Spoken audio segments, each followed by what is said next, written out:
వారాహి నవరాత్రుల సందర్భంగా 150 మంది ఋత్వికులతో సహస్ర చండీ మహాయాగం సంప్రదించండి. నమస్తే, వెల్కమ్ టు సుమన్ టీవీ. నేను పద్మిని. ప్రస్తుతంతో పాటు ప్రముఖ ఆధ్యాత్మికవేత్త, వాస్తు జ్యోతిష పండితులు కేఎస్ఆర్ గారు ఉన్నారు. మాట్లాడదాం. నమస్తే సార్. నమస్తే. సార్, జ్యేష్ఠ బహుళపక్ష ఏకాదశి వచ్చేస్తోంది. శుక్రవారం భరణి నక్షత్రంతో కూడి వస్తున్నటువంటి ఏకాదశి, స్మార్త యోగిని ఏకాదశి అని పిలిచేటటువంటి ఈ ఏకాదశి వైశిష్ట్యం ఒక్కసారి మీ ద్వారా తెలుసుకోవాలనుకుంటున్నాను. ఈ ఏకాదశి ఆచరించిన వారికి ఎటువంటి ఫలితం ఉంటుంది తెలియజేస్తారా సార్?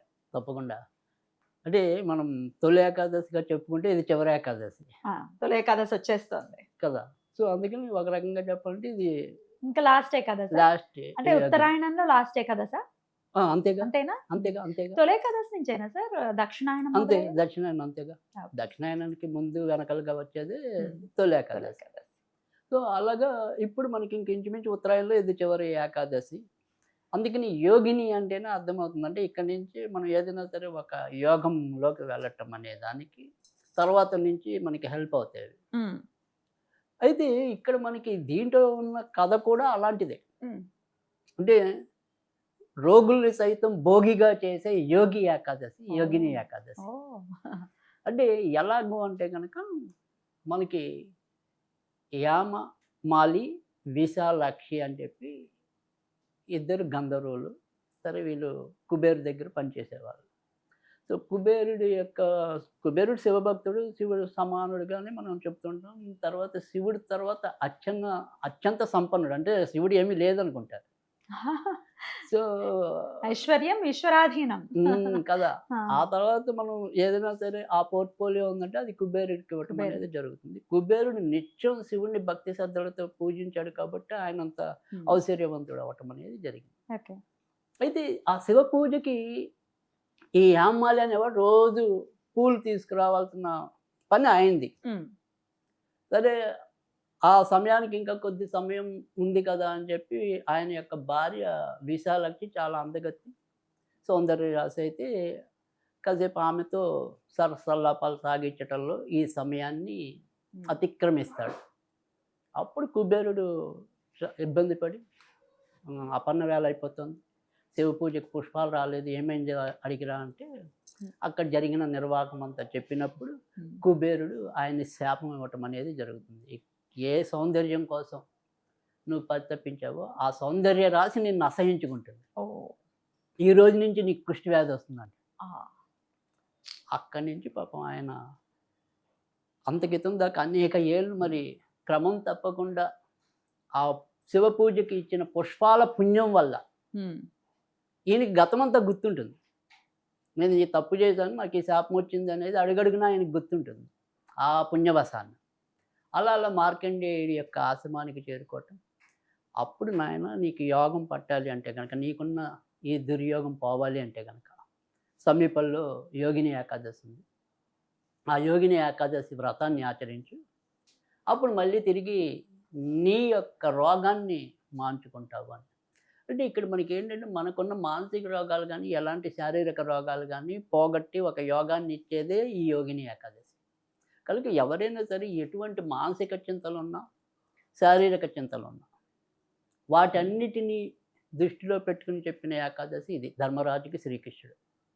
సో కనీసం ఇది విన్నా కూడా పుణ్యమని. సరే, అన్నిటిలో ఇంచుమించు అలానే వస్తుంది. కానీ ఇక్కడ మనం వింటే పుణ్యం అనేది ఎలాగో అంటే కనుక విన్నదాన్ని కరెక్ట్గా అర్థం చేసుకుంటే పుణ్యం వస్తుంది. అంటే ఇన్ని ఏకాదశులు, 24 ఏకాదశులు, మళ్ళీ అధిక మాసంలో వచ్చే ఏకాదశులు కలుపుకుంటే ఇంచుమించు 24 నుంచి 26 ఉంటాయి కదా. ఈ 26 కథల్లో కూడా మనకి ప్రతి దాంట్లో ఒక్కొక్క నీతి ఉంటుంది. ఖచ్చితంగా ఆ నీతిని అర్థం చేసుకుని మనం కనుక కరెక్ట్ పందాల్లోకి వెళ్ళగలిగితేనే అప్పుడు మనకి విన్నా పుణ్యం అనేది అది ఖచ్చితంగా సార్థకత. విన్నా పుణ్యం అంటే అది వినేస్తే పుణ్యం కాదు. సో ఆ విన్నదాన్ని ఎంతో కొంత అర్థం చేసుకుని నడవడి చేసుకుంటే అది ఖచ్చితంగా పుణ్యమే. అవును సార్. సో అలాగా శ్రీకృష్ణుడు మనకి చెప్పడం అనేది ధర్మరాజు పరంగా జరిగింది. సో ఇక్కడ ఈరోజు మనం ఏదైనా సరే ఏకాదశి పారాయణ అంటే ఏదైతే వ్రతం చేస్తారో వ్రతం చేసుకునే వాళ్ళు వ్రతం చేసుకుంటారు. కానీ మన కాన్సెప్ట్ అనేది ఈరోజు ఏ రకమైన వీళ్ళకి రెమెడీ ఇవ్వాలి అనేది మనం ఆలోచిస్తాం. అవును సార్. సో ఇక్కడ మీకు మనకు ఉద్దేశం ఏంటనేది అర్థమైంది. అంటే శారీరక బాధలున్నా, మానసిక బాధలున్నా ఈ రోజు మనం చెప్పే పరిహారం పాటించడం అనేది మన యొక్క మ్మ్. ఉద్దేశం. మ్మ్. సో దీనికి ఏం చేయాలి అంటే గనక మినపపిండితో, అంటే మనం ఎలాగైతే గోధుమ పిండి కానీ ఇలా బియ్యం పిండితో జ్యోతులు తయారు చేస్తామో ఆ, అలా మినప్పిండితో చేయాలి. వస్తాయి సార్. వస్తాయి, కొద్దిగా మెత్త చేస్తే వస్తాయి. ఆ, సో లేదు దాంట్లో కొద్దిగా బియ్యం పిండి కలుపుకున్నా పర్వాలేదు, పర్వాలేదు. రాలేదు అనుకోండి వస్తాయి. జనరల్గా పెసర పిండితో కూడా మేము చేస్తూ ఉంటాము కొన్ని మ్మ్. కొన్ని బుధగ్రహం కోసం. సో అలాగా ఇవాళ మనం చేసే ఈ మినప్పిండితో దీపం అనేది మన యొక్క శారీరక మానసిక రోగాలు పోగొట్టుకోవడం కోసం. అంటే ఇక్కడ మినుములు అనేది ఎందుకు వాడతాం, జనరల్గా జాతకంలో చూసినప్పుడు రాహు వల్ల వస్తాయి. సో రాహు వల్ల వచ్చే ఇంపాక్ట్ ఏంటి అంటే కనుక చంద్రుడు రాహుతో కలిస్తే మానసిక బాధలు ఉంటాయి, శని రాహులు కలిసిన ఇబ్బందులు ఉంటాయి. లేదు మామూలుగా శారీరకంగా చూసినట్టయితే కనుక రాహు ఇబ్బంది ఉన్నప్పుడు డయాగ్నిస్ అవుతుంది రోగం. ఆ, సో ఒక్కోసారి అప్పటికి ముదిరిపోవచ్చు. అందుకని రాహుని దృష్టిలో పెట్టుకొని మనం ఉభయతారకంగా ఈ రెమెడీ ఇవ్వటం అనేది. సో అందుకని మినమ దీపం వాడటం అనేది అక్కడ అందుకు అనమాట. మ్మ్.